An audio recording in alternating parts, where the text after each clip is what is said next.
नमस्कार दोस्तों, स्वागत है आप सभी का CGPSC नॉलेज हब के इस YouTube चैनल पर। यहाँ पर आज हम बात करने वाले हैं एक जिला के बारे में जो कि GPM यानी कि गौरेला पिंडरा मरवाही है।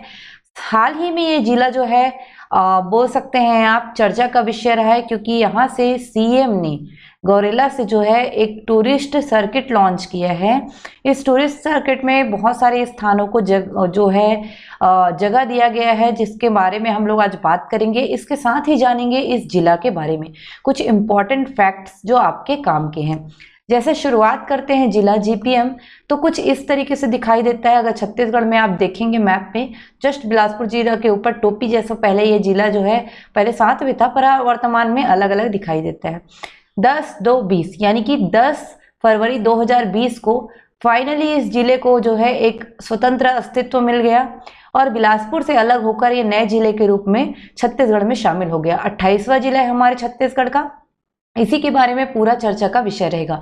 अगर आप हमारे चैनल पर नए होंगे बिल्कुल सब्सक्राइब करिएगा, क्योंकि आपको तैयारी के लिए काफ़ी सारे कंटेंट हमारे चैनल पर मिलते रहते हैं और जिससे आपको फ़ायदा होता है। तो समय से आपको सारी जानकारी मिलती रहे, इसके लिए आपको चैनल को सब्सक्राइब ज़्यादा से ज़्यादा करना है, लाइक करना है, वीडियो को कॉमेंट भी करके बताना है आपको कैसा लगा और शेयर भी करना है।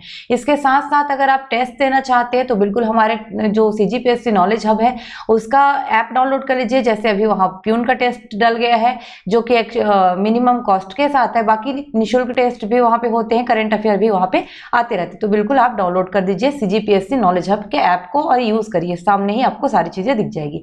चलिए स्टार्ट करते हैं। सबसे पहले हम इंट्रोडक्शन पढ़ेंगे, उसके बाद हम टूरिस्ट सर्किट की बात करेंगे जो हाल ही में आया है। जैसे ये GPM है, GPM जिला के बारे में थोड़ा बहुत जाने। जैसे इसका गठन तो 10 फरवरी 2022 को। उसके अलावा अगर आपको इसके बारे में जानना है तो मातृ जिला कौन सा होगा, तो आपका बिलासपुर होगा।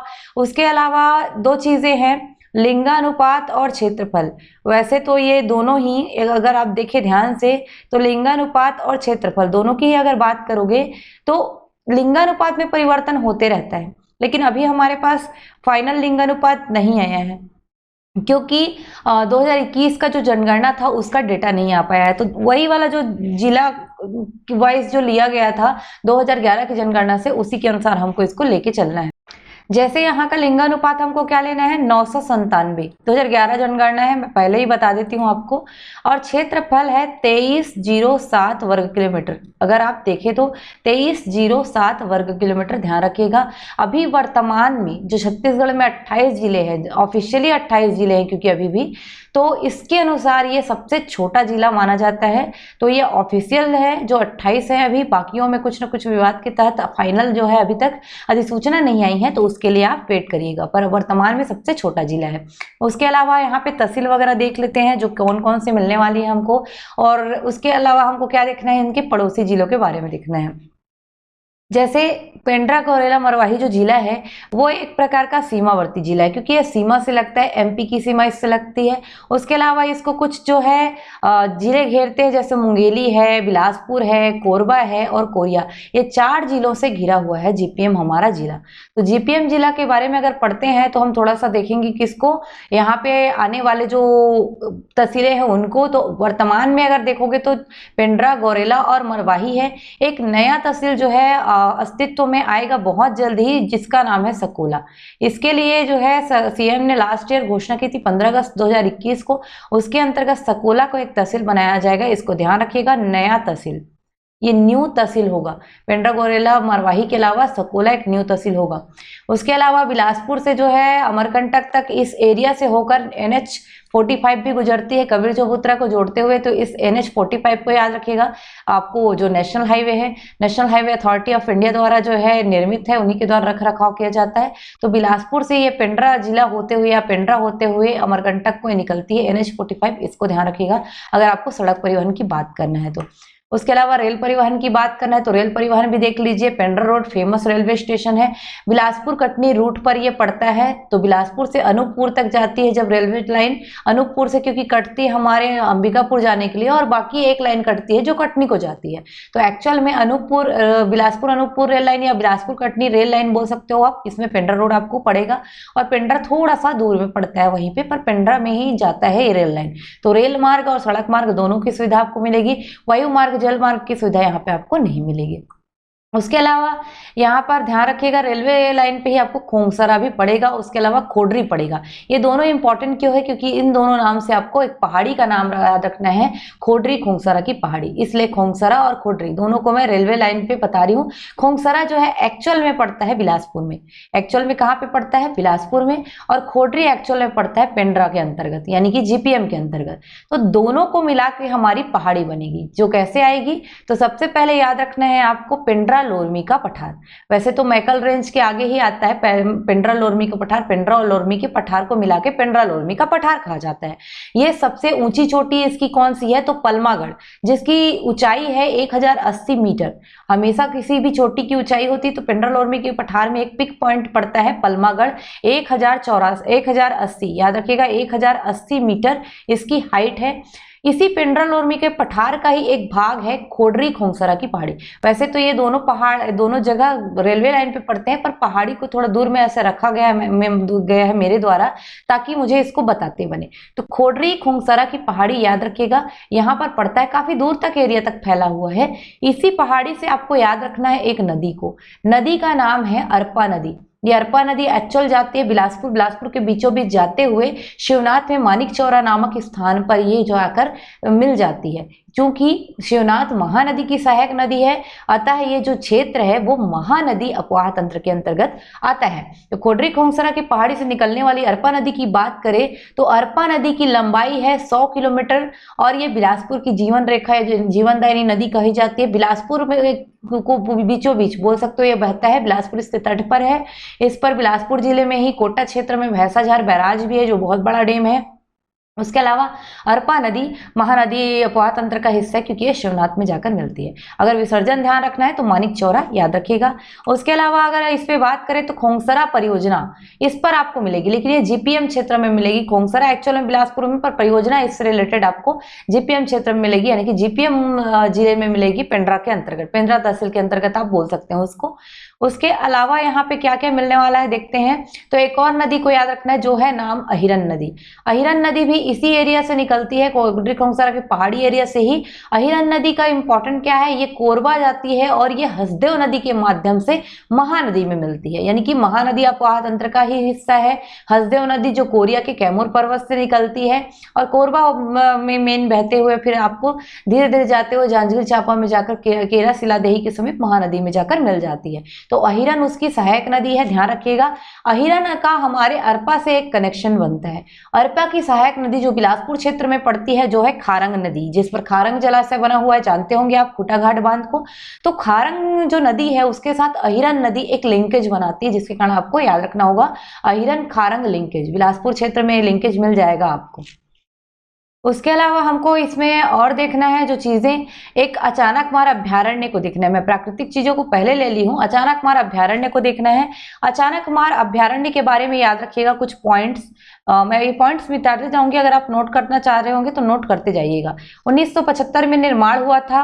552 वर्ग किलोमीटर इसका क्षेत्रफल है वर्तमान में। अगर हम देखें तो प्रोजेक्ट टाइगर, क्या बताती हूँ मैं, प्रोजेक्ट टाइगर, टाइगर रिजर्व और बायोस्फीयर रिजर्व। बायोस्फीयर रिजर्व अगर ध्यान दे तो 2005 में बना था। टाइगर रिजर्व और प्रोजेक्ट टाइगर की बात करेंगे तो प्रोजेक्ट टाइगर 2006 में हुआ। उसके बाद इसको जब प्रोजेक्ट टाइगर चलाया गया उसके बाद इसको क्या किया गया, रिजर्व किया गया 2009 में। तो ध्यान रखिएगा 552 वर्ग किलोमीटर क्षेत्रफल, 1975 में इसको निर्मित किया गया था। अचानक मार्ग को ध्यान रखिएगा और बायोस्फीयर रिजर्व 2005 में बनाया गया था। प्रोजेक्ट टाइगर 2006 में शुरू करके फिर टाइगर रिजर्व 2009 में इसको बना दिया गया। और अचानक मार अभ्यारण्य के कारण काफी गांव शिफ्ट किए गए थे यहाँ से, इस एरिया से। वैसे तो अचानक मार अभ्यारण्य का जीपीएम से थोड़ा सा कनेक्शन है। क्यों? क्योंकि इसका पूरा भाग आता है लगभग आधे, मतलब आधे से ज्यादा बोल सकते हो, बोल सकते हैं आप 3/4 से ज्यादा ही भाग आता है मुंगेली में, लगभग थोड़ा सा हिस्सा बिलासपुर का और थोड़ा सा हिस्सा जीपीएम का ये टच करता है। अगर आप जानते होंगे तो जब इस एरिया में जाएंगे तो आपको अचानक मार का कुछ जंगल जीपीएम क्षेत्र में भी लगा हुआ दिखाई देगा, तो बिल्कुल इसको ध्यान रखना है। इसलिए मैंने जीपीएम में भी अचानक मार अभ्यारण्य को पढ़ाया है, क्योंकि कुछ लोग इसमें बोल सकते हैं कि अचानक मार अभ्यारण्य तो मुंगेली में पड़ता है। तो मैं आपको बता दूं हल्का सा ये टच करता है, जिसके कारण मैंने एक इंट्रोडक्शन दिया हुआ है।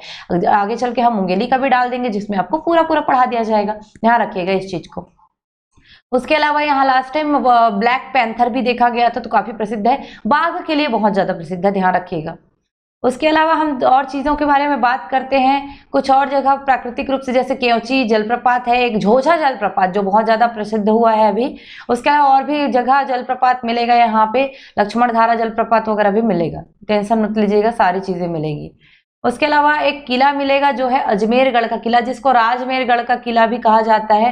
प्राचीन जो गढ़ थे उनमें से एक गढ़ रहा है अजमेरगढ़। अजमेरगढ़ जो वर्तमान में अजमेरगढ़ या राजमेरगढ़ के नाम से जाना जाता है, इसको भी ध्यान रखिएगा। तो इन चीजों के बारे में ध्यान रखिएगा।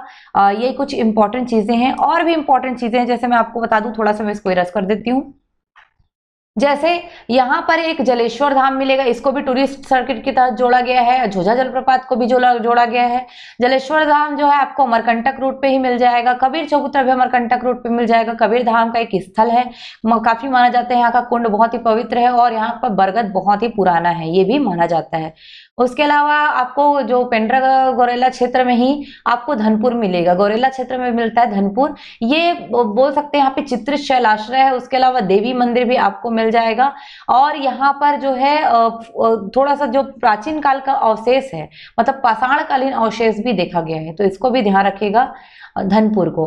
उसके अलावा धनपुर में और भी चीजें, जैसे यहाँ पे जैन का भी एक मंदिर में देखा गया है, जैन का एक मूर्ति मिला हुआ है, ये भी ध्यान रखिएगा।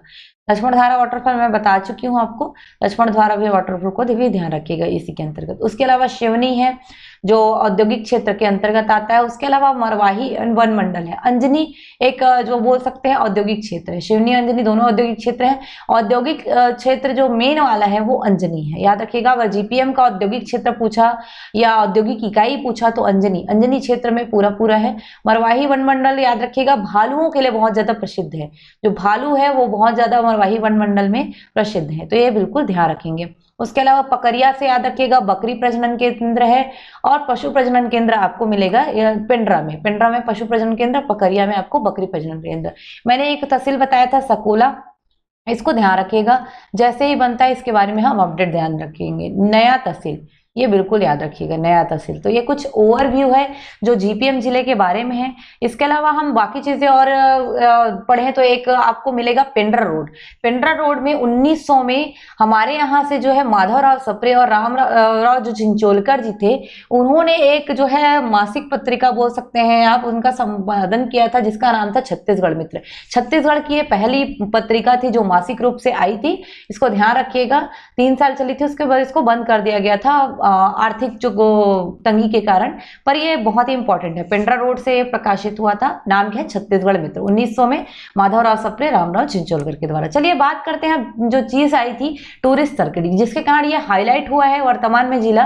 तो टूरिस्ट सर्किट को गौरेला से जो सीएम बघेल है उन्होंने लॉन्च किया है, जिसमें मैप में समुंदलाई कुंड, शिवघाट, लखन घाट, गगनई नेचर कैंप, बेनीबाई, आदिशक्ति मंदिर, चुन्हादाई, परेवा पथ, ताराखार वाटरफॉल, जोहार वाटरफॉल, बिल्लमगढ़ गुफा, हवा पत्थर, घाघरा डैम, जोगी गुफा, सोन कुंड, कारियाम, मलनिया डैम, जलेश्वर महादेव, राजमेरगढ़, दुर्गा धारा वाटरफॉल, माई का मंडप, कबीर चबूतरा, लक्ष्मण धारा वाटरफॉल, अचानक मार टाइगर रिजर्व आदि को शामिल किया गया है। अब यहाँ पे इस मैप को थोड़ा सा अगर आपको दिखाई दे रहा होगा, ये मैप आपको मिल जाएगा, टेलीग्राम में जुड़ जाइएगा। इसमें सारी चीजों को दर्शाया गया है, कैसे कैसे जा सकते हैं। अलग अलग एरिया, जैसे रतनपुर एरिया से जाओगे तो कैसे पड़ेगा, कोटा से जाओगे तो कैसे पड़ेगा, कोरबा से अगर पकड़ते हो तो कैसे पड़ेगा, ये सारी चीजों को, मतलब कटघोरा से कैसे पड़ेगा। उसके अलावा इधर से मनेन्द्रगढ़ साइड से आओगे तो कैसे पड़ेगा, इधर अमरकंटक साइड से आओगे तो कैसे पड़ेगा, ये सारी चीजों को यहाँ पे दर्शाया गया है। तो ये सारे इंपॉर्टेंट है। जैसे देख सकते हैं आप रतनपुर एरिया में जैसे है तो कारियाम सोनकुंड ये दिख रहा होगा आपको। मनेन्द्रगढ़ से जैसे है तो ये परेवा पथ दिखेगा आपको। उसके अलावा जो है यहाँ पे चुन्हादाई दिख जाएगा, इसको ध्यान रखिएगा। उसके अलावा समुलाई यहाँ पे मिल जाएगा नेचर यहाँ पे। उसके अलावा जो है आपको ये जब अमरकंटक साइड से आएंगे आपको तो आपको कबीर चबूतरा वगैरह जो दिख जाएगा, ये इंपॉर्टेंट है। आपको कोटा साइड से देखोगे तो अचानक मार टाइगर रिजर्व हल्का सा लगा हुआ दिखेगा, लक्ष्मण धारा वाटरफॉल दिखेगा। तो सारी चीजों को जो मैं कहना चाह रही हूँ ये है कि जितने चीजें हम पढ़ते हैं उसमें और भी छोटे छोटे जगहों को एक टूरिस्ट के अंतर्गत शामिल कर दिया। टूरिज्म में शामिल करने का एक उद्देश्य होता है गवर्नमेंट का कि टूरिस्ट को, लोगों को बढ़ावा दिया जाए जिससे वो घूमने आए। अब इतने सारे जगह है, इन जगहों का नाम ध्यान रखिएगा। आपसे किसी क्वेश्चन में पूछ सकता है जोगी गुफा कहाँ है, सोन कुंड कहाँ है, परेवा पथ कहाँ है, ताराखार वाटरफॉल कहाँ है ना, दुर्गाधारा वाटरफॉल कहाँ है, माई का मंडप किसके अंतर्गत जो है आपको दिखाई देता है, किस जिले के अंतर्गत दिखाई देता है। तो यहाँ पे आपके लिए इंपॉर्टेंट हो जाएगा, इसलिए इस टूरिस्ट सर्किट को बताना एक बहुत इंपॉर्टेंट रहा है। एक शॉर्ट में पढ़ाने का एक ट्राई किया गया है ताकि यूट्यूब ऑडियंस के लिए यह परफेक्ट रहे, क्योंकि यूट्यूब ऑडियंस को लंबा वीडियो नहीं पसंद आता ज्यादातर। तो इस जो वीडियो है इसको यहीं पे हम अंत करेंगे। पसंद आया होगा तो लाइक शेयर कर दीजिएगा, सब्सक्राइब कर दीजिएगा चैनल को, जिससे आपको जानकारी जो है समय पर मिलती रहे। सीजीपीएससी नॉलेज हब का ऐप डाउनलोड कर दीजिएगा, टेस्ट वहां पे चलते रहते हैं। वर्तमान में प्यून टेस्ट वहां पे चल रहा है, बिल्कुल आप वहां पे देख सकते हैं, ले सकते हैं। और टेलीग्राम पे भी फॉलो करिएगा हमको ज्यादा से ज्यादा, फेसबुक पे भी फॉलो कर सकते हैं, सभी जगह पे फॉलो कर सकते हैं। तो बिल्कुल उसको ध्यान रखिएगा। कुछ चीजें हैं जो मैं आपको बता देती हूँ जाते जाते, जैसे कबीर चबूतरा कुछ इस तरीके से दिखाई देता है। कबीर वट बहुत प्रसिद्ध है। बैगा अगरिया जनजातियों का जाता इधर निवास दिखेगा आपको। जो चित्रितशाला आश्रय धनपुर का कुछ इस तरीके से दिखाई देता है। धनपुर का ये देवी मंदिर है। उसके अलावा झोझा जलप्रपात जो सबसे प्रसिद्ध है वो कुछ इस तरीके से दिखाई देता है। इसी के साथ मैं विदा लेती हूँ। धन्यवाद। जय जोहार, जय छत्तीसगढ़।